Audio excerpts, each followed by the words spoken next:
Muy bien, hermanos. Entonces, empezamos el estudio. Lo primero, un breve resumen de lo que fue la semana anterior. Estuvimos viendo que Dios habla de un registro. Dios presenta un registro. Por ejemplo, estuvimos viendo el caso de Moisés, estuvimos el caso de los discípulos que envió Jesús, ¿no es cierto?, a echar fuera demonios, a hacer señales, milagros, a predicar el evangelio. Y respectivamente se menciona el libro de Dios. Él dice, el que pecare contra mí, a ese raeré o borraré de mi libro. Es decir, Dios tiene un libro.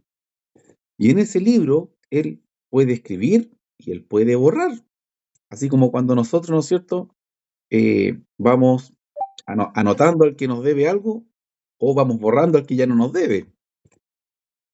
Entonces, Dios tiene un registro. Y Dios, en la persona de Jesucristo, les decía a sus discípulos que ellos debían estar felices y gozosos porque sus nombres estaban escritos en los cielos. Es decir, hay un registro en los cielos. Y estuvimos viendo también en Apocalipsis 20 que a este registro que Jesucristo anticipó y que también vimos cuando Dios conversa con Moisés, se le llama el libro de la vida. ¿Y qué importancia o qué trascendencia tiene estar escrito en el libro de la vida? Básicamente, los que van a ir con Dios eternamente están registrados en ese libro. Entonces, ¿qué pasa? Existe personas que no van a estar en ese libro y personas que van a estar en ese libro. La oportunidad de estar en ese libro es para todas las personas, para todos los seres humanos, para todos los que han venido a este mundo.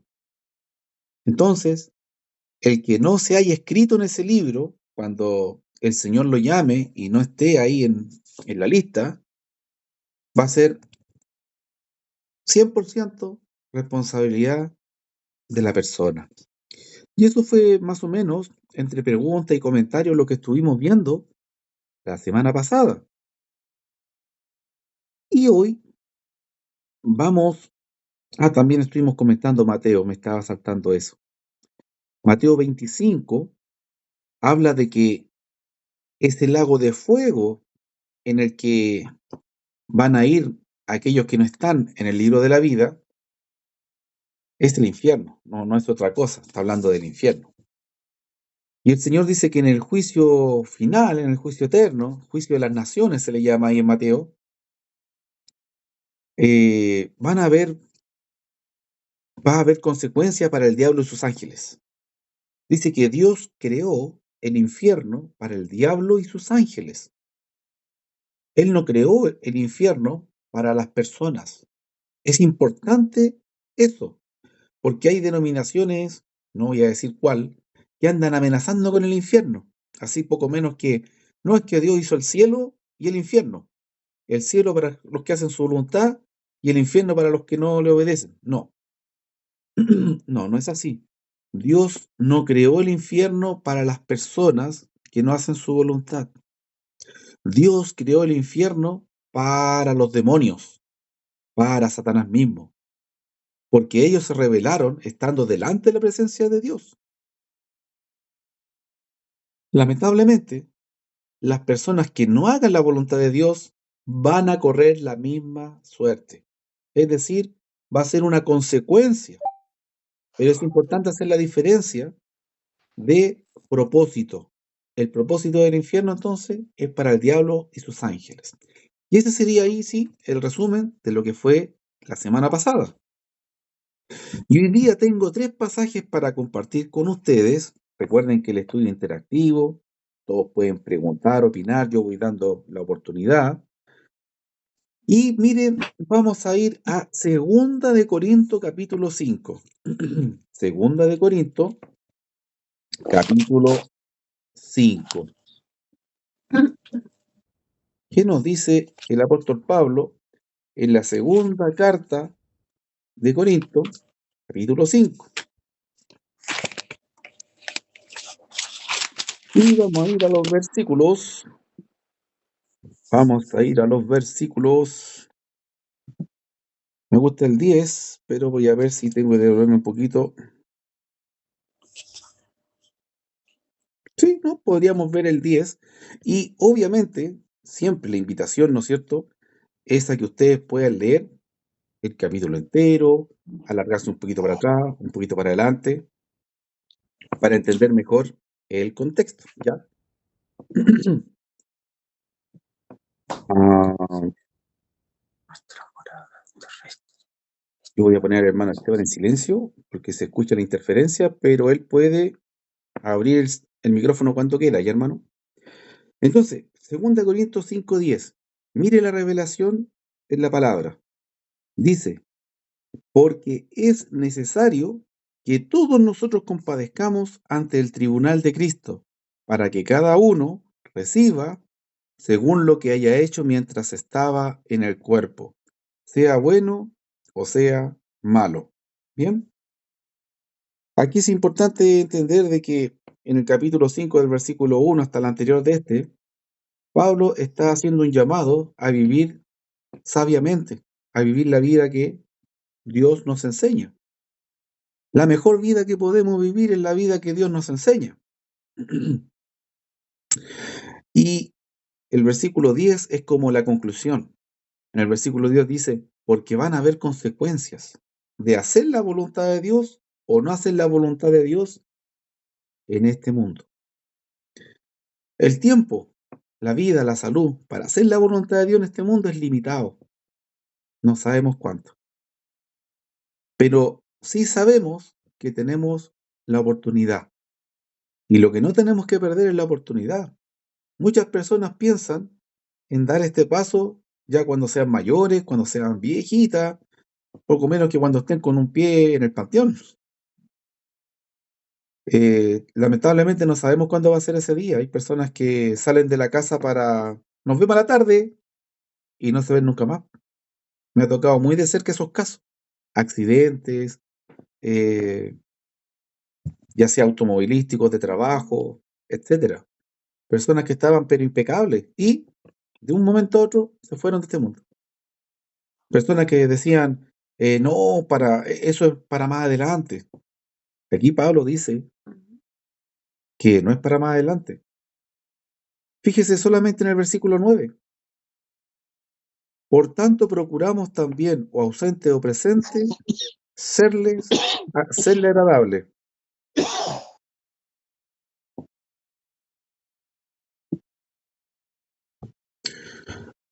Por tanto, procuramos también, o ausentes o presentes, serle agradables. Es decir, nosotros en el tiempo de Pablo, no se trataba de cambiar la conducta cuando llegaba el apóstol. Como hoy en día, muchos cambian la actitud, mejoran la asistencia cuando llega el misionero. El mismo error, el mismo error. Da lo mismo el apóstol, da lo mismo el misionero, da lo mismo que quien esté.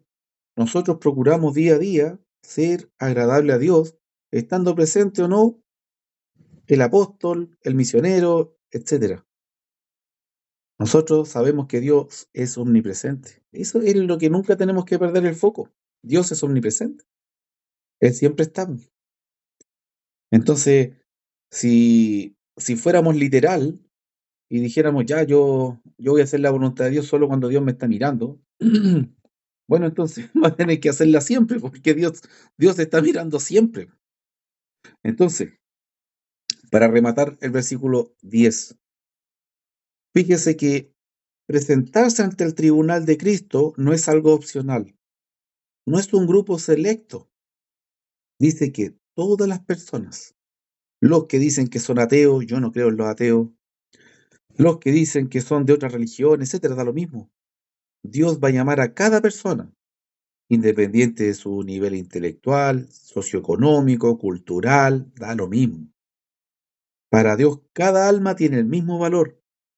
Y dice que, ¿para qué la va a llamar? Para que cada uno reciba según lo que haya hecho mientras estaba en el cuerpo.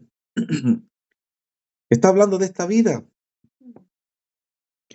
Está hablando de que después de esta vida nuestra existencia trasciende. Porque si vamos a ser juzgados por lo que hicimos mientras estábamos en el cuerpo y después de esta vida no hubiera otra, no tendrían sentido estas palabras. Si después de esta vida no hay nada más, ¿qué sentido tiene que después de esta vida yo tenga que dar cuenta por lo que hice mientras estuve en esta vida? Aquí la Biblia está claramente declarando que nuestra existencia trasciende este plano terrenal o material. Ya sea bueno o sea malo, dice el apóstol Pablo, vamos a presentarnos delante de la presencia de Dios. Y aquí es muy importante entender de que todos vamos a tener un tiempo suficiente. Esa excusa de me faltó tiempo, démosela al profesor o démosela al jefe. Me faltó tiempo. Cuando estemos delante del Señor, lo que hayamos vivido en este mundo, vamos a ser juzgados justamente por Dios de acuerdo a lo que hayamos vivido. Y eso, en eso entramos harto en la semana pasada, en esa dinámica de que quizás no todos vamos a tener una igualdad de oportunidades. Si bien la oportunidad es para todos, para algunos va a ser más difícil que para otros. Nosotros, considero, los que estamos ahora conectados, somos una de las personas que en toda la historia de la era cristiana no hay nadie con más facilidades. Eso es lo que puedo decir, hermano, para que lo considere. Entonces, vamos a ser juzgados por lo que hicimos mientras estuvimos vivos, mientras estuvimos en este cuerpo. Hay la costumbre de hacer unos, ¿cómo se podría decir? Para no hacerle propaganda, unos servicios a los deudos, a los difuntos. Por el alma que partió, vamos a hacer un servicio.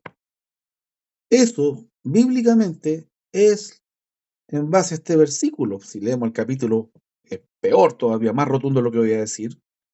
Eso es lo más ridículo. No podemos hacer un servicio por un alma que ya partió para que Dios la considere mejor. O sea, hagámosle este servicio para que esa alma sea recibida de mejor manera delante de Dios. No tiene ningún sentido, porque a Dios le importa hasta que estuvimos en este mundo.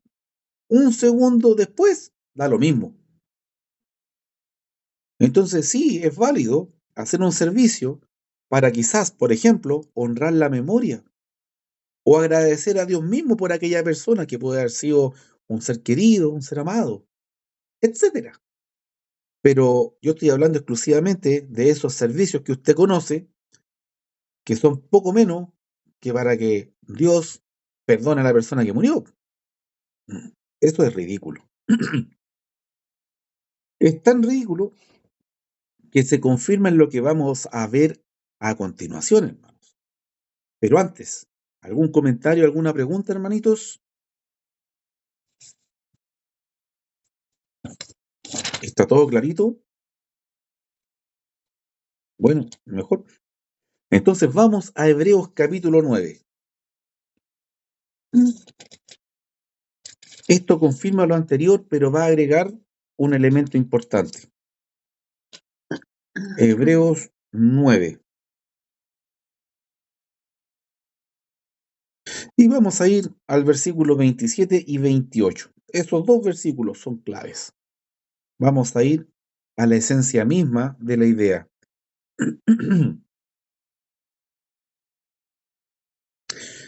Dice la Escritura, el autor de Hebreo, inspirado por el Santo Espíritu, declara lo siguiente: y de la manera que está establecido para los hombres que mueran una sola vez y después de esto el juicio, así también Cristo fue ofrecido una sola vez para llevar los pecados de muchos, y aparecerá por segunda vez sin relación con el pecado para salvar a los que le esperan. Exactamente lo mismo que dijo en el 5:8, pero en vez de esperan, obedecen. Obviamente a los que lo esperan obedeciéndolo. Si al final de cuentas todos estamos esperando la venida del Señor. Cree o no cree, la religión que sea,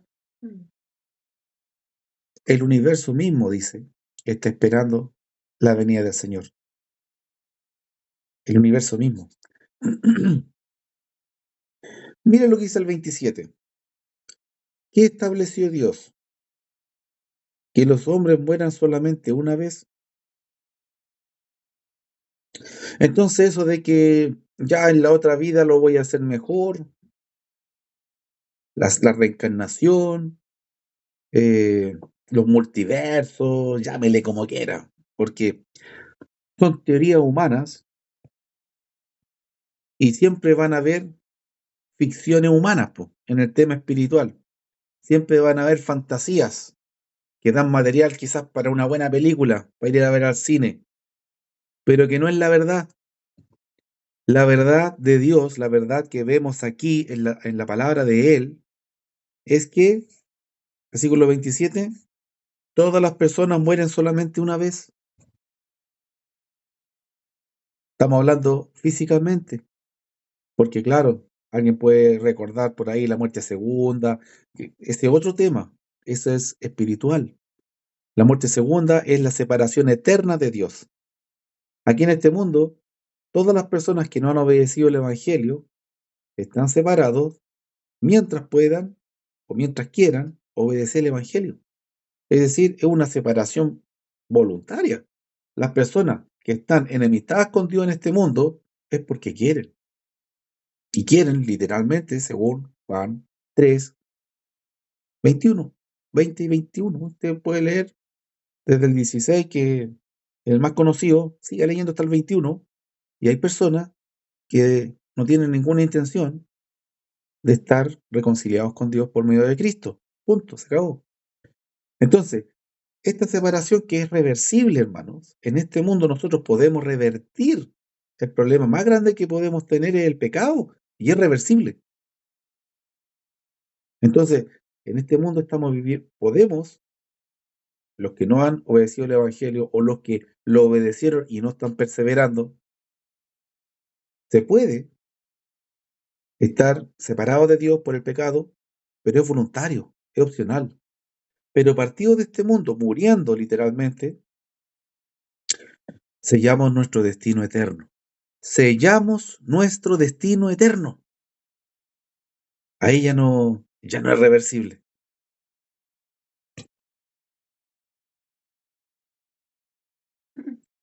Entonces, agrega el versículo 28 información. Fíjese que es una comparación. Dice, así como, ¿no es cierto? O así también. Cristo fue ofrecido una sola vez para llevar el pecado. Está haciendo la referencia a Cristo en la cruz. ¿Cuántas veces Cristo tiene que morir para salvar al mundo? Una. Entonces, los que dicen que uno va a vivir 2 o 3 veces o va a reencarnar las veces que sean necesarias hasta que sea perfecto y ahí ya se va a un lugar bonito, esa es la mentira más grande, porque estarían crucificando a Cristo tantas veces como sea necesario. Versículo 27 y 28 es una línea y dice, así como Cristo murió una sola vez por el pecado, también nosotros una vez solamente vamos a morir y ya no vamos a volver a nacer. No hay segunda oportunidad en este mundo. La única segunda oportunidad es la que nos da Dios a través de su Hijo. Esa es una verdadera segunda oportunidad. Y si la desperdiciamos, bueno, es totalmente opcional. Descartado, ¿no es cierto? Cualquier teoría de ciencia ficción que contradiga el hecho de que nosotros solamente nacemos una vez físicamente en este mundo y morimos una vez en este mundo, no hay más regreso a este mundo. Además, la Escritura enseña que cuando morimos vamos a un lugar preparado por Dios, un lugar, una dimensión espiritual, en donde Cristo mismo fue, cuando, después de ser crucificado, murió, y Él estuvo proclamando su victoria, a los que alguna vez dice, devoró el diluvio.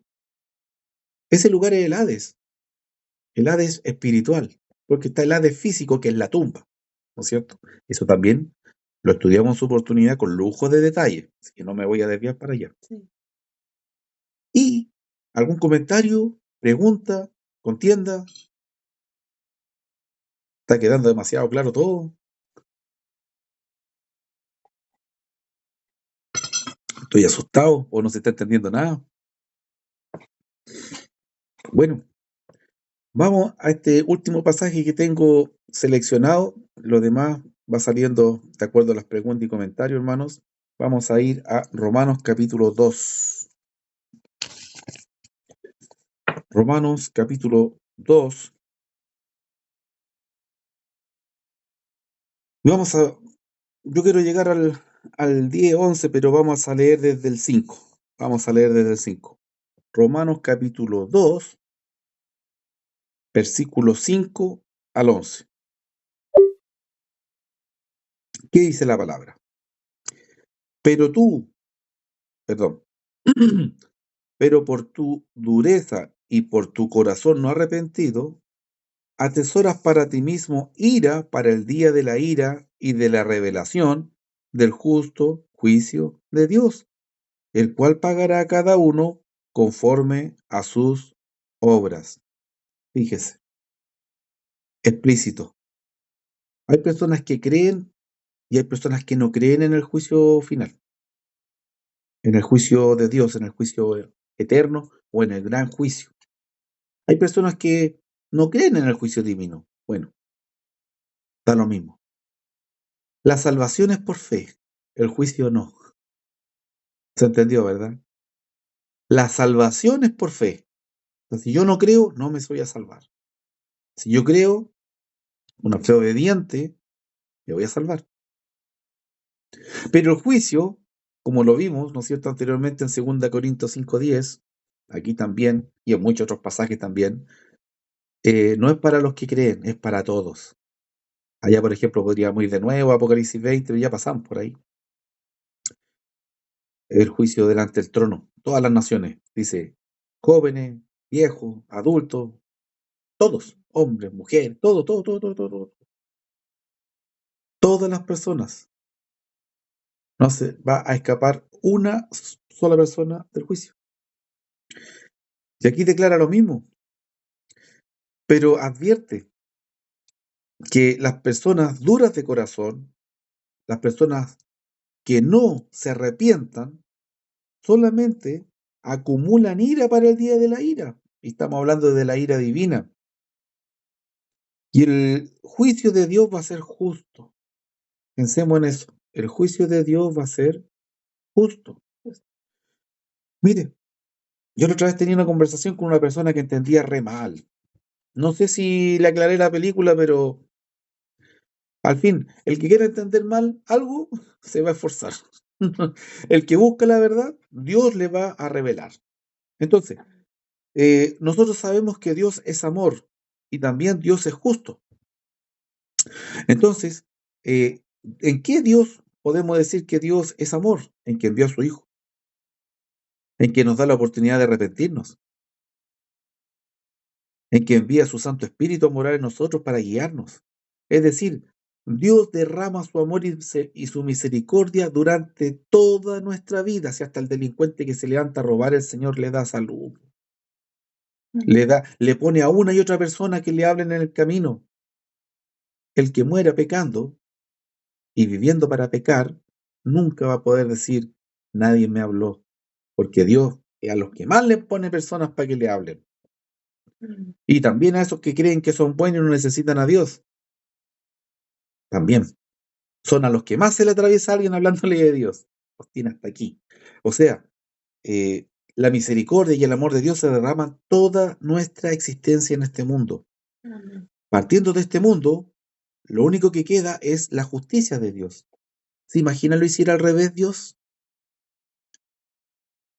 Si Dios dijera, a ver, no, vamos a empezar por la justicia. Ya, te freíste, te fuiste al infierno al tiro. Dios deja el juicio para el final, la justicia para después de toda una vida. Pero primero empieza con el amor. Entonces, hay personas que entienden tan mal esto que están esperando que en el juicio Dios los salve porque Dios es amor. No, por es un juicio. En el juicio se imparte justicia. Sí, es un tema de ignorancia voluntaria. O sea, es querer torcer el lenguaje español. Voy. Es querer torcer el lenguaje español. En el juicio, el juez, vamos a poner en silencio al hermanito, él puede después abrir cuando quiera el micrófono. Entonces, quería hacer ese comentario, me desvió un poquito, pero es importante, que en el juicio, siempre un juez, y siendo Dios mismo el juez de vivos y muertos, claro, él no deja de ser misericordioso. Dios puede tener misericordia en el juicio y realmente la va a tener, pero por medio de su Hijo. Dios va a extender su misericordia más allá de esta vida terrenal en el juicio eterno, pero solamente por medio de su Hijo. Ese día va a ser el día de justicia. Y la única manera de ser hallado justo delante de Dios, o de ser hallado bueno, como dicen algunos, que muchos se consideran buenos y la Biblia dice que no hay ninguno bueno, solo Dios. Pero la única manera de alcanzar aprobación en el juicio de Dios es por medio de Jesucristo. No hay más opciones. Los que buscan otra, buscan una fantasía y viven una fantasía, no la realidad. Viven una mentira. ¿Qué versículo nos quedamos? Estamos en el 5. Bien. Y el 6 también. El cual pagará a cada uno conforme a sus obras. Y aquí es importante aclarar algo. No se trata de que por nuestras obras va a depender lo que nos va a pasar en la eternidad. No. Si dependiera de nuestras obras, todos terminaríamos con Satanás en el infierno. Porque Dios lo que ve y lo que nos aparta de Él es el pecado, las faltas, los errores. Él, él no nos va a echar de su presencia, a expulsar de su presencia por las cosas buenas que pudimos intentar haber hecho. Si es como, por ejemplo, cuando un carabinero para a alguien porque pasó una roja y esa persona dice, oiga, yo he parado como en 50 luces rojas, esta es la única que pasé. ¿Es un argumento? Ninguno. O sea, habría que ser, no sé, ridículo, es ridículo, o sea, sí, tiene razón, ya, entonces si es la única que se pasó, no le voy a pasar el parte. No, pues no funciona así, pues nada en la vida funciona así, nada. Pero queremos que en el juicio las cosas funcionen así, queremos en el sentido alegórico de que las personas quieren entenderlo mal, ¿no es cierto? Nosotros lo entendemos bien, porque lo entendemos a la luz de la palabra. Entonces, cuando dice, el cual pagará a cada uno conforme a sus obras, aquí va a explicarlo. ¿Por qué me gusta este versículo que vamos a seguir hasta el 11? Porque explica. Porque esta frase, hermanos, es una de las frases más recurrentes en la Biblia. Usted lo ve desde el principio hasta el final, que Dios va a pagar a cada uno conforme a sus obras. Es una frase, pero que sale repetidísimamente en la Biblia.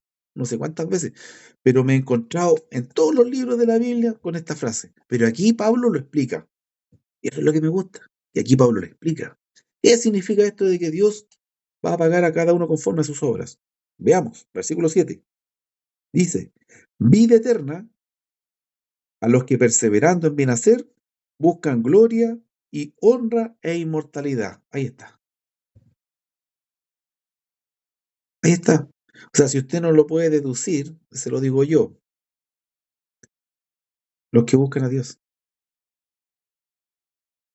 La única buena obra que usted, yo y cualquier mortal en este mundo podemos hacer es buscar a Dios. Todo lo demás va a ser una consecuencia o un efecto de ello. Volvamos a leerlo, si no le quedó claro. Vida eterna, dice. Vida eterna. A los que perseverando en bien hacer, o sea, intentando hacer lo bueno, no que lo logren, pero intentándolo, ¿qué hacen? Buscan gloria, honra e inmortalidad. Buscan gloria. Solamente a Dios pertenece la gloria. Así que usted está buscando a Dios. Honra, se merece toda honra a Dios. E inmortalidad, y ahí remata. O sea, afuera de Dios no hay inmortalidad. Está hablando exclusivamente de Dios, ¿no es cierto? Buscan gloria, honra e inmortalidad. Romanos 2:8. Y aquí viene la contraparte. Romanos 2:8 es la contraparte.